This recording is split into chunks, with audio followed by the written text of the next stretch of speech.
these people have been out all day. This is the group that you saw with Frankie earlier at Wright Park. They've been out here since 1 o'clock. They say their message is to bring justice to this entire community. We were standing at a different scene when law enforcement started speeding down the street. That's when we first started hearing word that there was this shooting. We ran down the block as we were making our way. People were coming the opposite direction. What we're talking about, it's a hose bib, and this is what you see outside of your house. But what you don't see is the pipe that is in the house. And what happens is when you have the hose bib turned off and it's really coming down, you always see people talking about just how high the snow is, you know, this much or this much, but let me just show you how much snow is here. The first thing to consider is always wearing a mask. The next thing is, because you're playing sports and breathing harder, instead of the normal 6 feet, they suggest going up to 10 to 12 feet when social distancing. And when it comes to carpooling everyone together, they're suggesting against it. Officials say another big issue are social media posts. That's because the person on the other side of the post doing all the scrolling and liking has no idea the effort that goes into getting the picture. When you get to the airport, the lines might look long, but they say don't worry. It's really just people social distancing. Roads here are slippery, as you can see. Police say a group of those people surrounded the car and started banging on the vehicle. Police say the officer, fearing for their safety, tried to get out of the way. Police saying that officer hit one person and possibly hit several others. Video of this incident is all over social media. Everywhere you look are people running around. Cars are on fire. People are breaking into buildings. Everywhere you look, people have handfuls of goods that they've looted. Fireworks being shot off in the street. The only way to describe this right now is just lawlessness. Late into the evening, there are still hundreds, if not thousands of people here in Cap Hill. You see them up Pine Street and Cal Anderson Park. Now, if you've seen the headlines in regards to this area, you would be surprised to what is actually going on in this neighborhood. I spent the entire afternoon here, and it's not what you would expect to see. But that being said, what is happening in this area is affecting other parts of Seattle. Thousands have stood on this block for days now, but unlike during the protests, the atmosphere is much different. I'm painting the letter C for Black Lives Matter. A giant mural stretches across Pine Street. Perry Roden is one of several artists creating the project. She says standing on the street where so much hostility happened just days ago still gives her anxiety, but she feels things are changing. Less like a war zone than it looked on TV. In fact, walking through this block Thursday, the best word that describes it is peaceful. In my heart, I'm glad to see young people out here getting up. They're the future. Rick Williams sits at 11th and Pine and woodcarves, a skill his family is known for.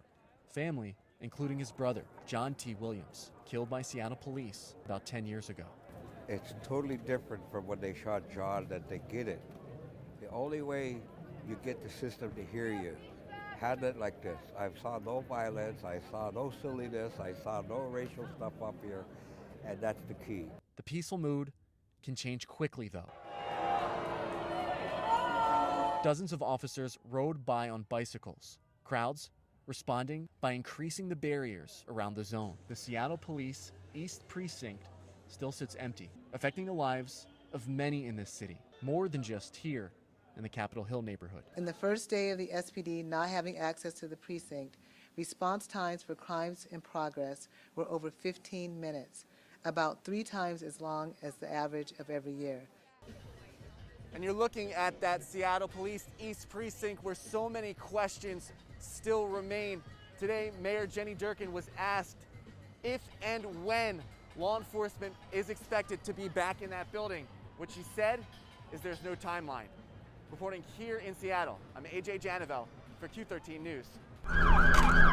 Ducking behind the cars. I just saw 2 guys just bam, bam, bam, bam, shooting back and forth. And now I'm scared. A beautiful afternoon briefly brings families out of quarantine. The breeze this afternoon, so gentle, it barely whips the police tape. Surrounding the scene of this shooting in this neighborhood. I still got butterflies, and I'm just still shaking and just want to forget about this. Rob and Dennis watched a dream of a day turn into a nightmare. I did see them shooting at each other. I thought I was in the line of fire, so I kind of ducked behind my wall a little bit. A scene he says you only expect to see on television, and one he never wants to see again.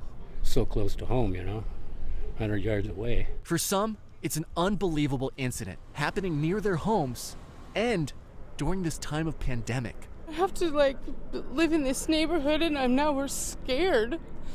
This isn't supposed to be happening right now. Melissa Wallace's son, Bryson, is home because schools are closed. The family tells me they heard the loud bangs during their bike ride, but never thought it could be gunshots in their neighborhood. And now we came to this. Wallace tells me this is a time communities need to support each other. Not do this violence that's unnecessary. People shaken by a brazen violent crime in the middle of the day. Officers saying this is unacceptable. We took all of our resources and we're working on this case, and we're going to try and get it solved as quickly as possible. But for some of these families, even when the crime scene is gone, one thing will still remain: their fear. Reporting in Everett, AJ Janavel, Q13 News. Hundreds of folks standing right here earlier in the evening, all for one reason: to mourn the loss of 3 young girls. You see behind me the candles still burning from that vigil. I got a chance to speak to some of the people who knew these teenage girls best. They tell me this entire community will feel this loss. It's been a long time since this community has gathered, and this is the last reason they would want to come together. No one believed it this morning. Everyone thought it was a rumor. Couldn't it be true? 3 teenage girls gone, killed in a car accident. Melissa White knew the girls, their families. Her heart is broken. It's something that all of us fear, and we're watching friends of ours go through something unimaginable. Even though they were so young, they made a huge impact on this community. These girls were so loved by half this island. A tragic story, even if you don't know the girls personally, but for the folks who did know them, who did love them, their hope is they will be remembered. Marina Miller had the most beautiful laugh. Hazel Kleiner was the craziest, sassiest, most fun girl ever, and everyone knew her and loved her. And Hannah, she was the most supportive, sweetest friend to everybody. I spoke to the girls' volleyball coaches this evening. They tell me Tuesday night was the final game of the season. Many of these girls, their teammates, and the coaches saying goodbye, but had no idea it would be for the last time. Reporting here on Bainbridge Island, I'm AJ Janavel for Q13 News.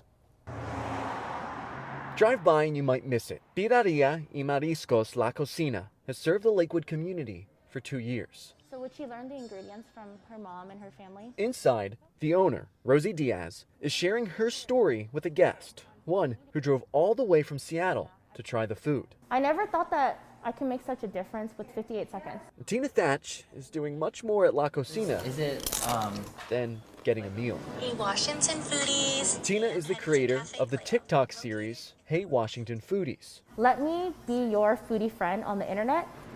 She has a massive following on the platform, and some of her videos Who is this girl? Why does she have so much food? Spice and hint of sour is magical. have more than 200,000 views. The way it works